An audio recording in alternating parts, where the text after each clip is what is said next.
کبھی کبھی ہم کچھ لوگوں کو زیادہ مقام دے کر بگاڑ دیتے ہیں۔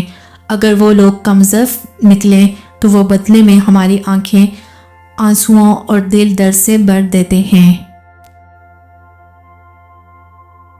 ایک وہ زمانہ تھا کہ لوگ رشتوں کے لیے اپنی خوشیاں کو قربان کر دیتے تھے۔ آج وہ زمانہ ہے لوگ اپنی خوشیوں کے لیے رشتے تک قربان کر دیتے ہیں۔ کچھ باتوں میں وضاحت بہت ضروری ہوتی ہے، ورنہ چپ کا ذکر ہمیشہ کے لیے کچھ رشتوں کو اپاج بنا دیتا ہے۔ اپنے باپ کی نصیحتوں سے کبھی بھی تنگ مت ہو، اس کے ہر فیصلے پر اعتبار کے ساتھ عمل کریں، کیونکہ باپ وہ ہستی ہے جس کا سایہ وہ اولاد کو کبھی گرنے نہیں دیتا۔ ہم یہ تو جانتے ہیں کہ ہم کیا ہیں، لیکن ہم یہ نہیں جانتے کہ ہمیں کیا ہونا چاہیے۔ حسد انسان کو اس طرح کھا جاتا ہے جس طرح دیمک لکڑی کو کھا جاتی ہے۔ اللہ کی دی ہوئی ڈیل کو اپنی چالاکیاں مت سمجھو، جس دن اس نے رسی کھینچ لی منہ کے بل ہی گرو گے۔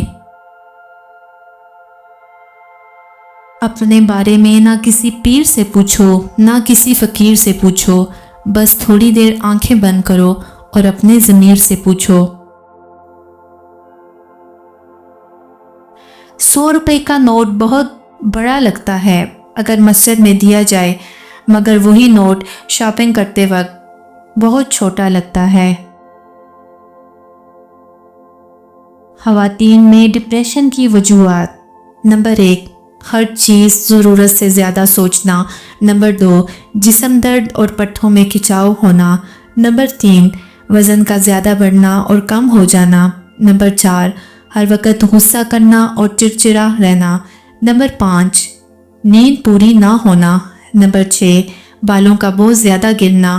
نمبر 7، خود کو اکیلا محسوس کرنا۔ نمبر 8، خواہشات کا پورا نہ ہونے پر اداس رہنا۔ نمبر 9، کسی بھی کام میں دل نہ لگنا۔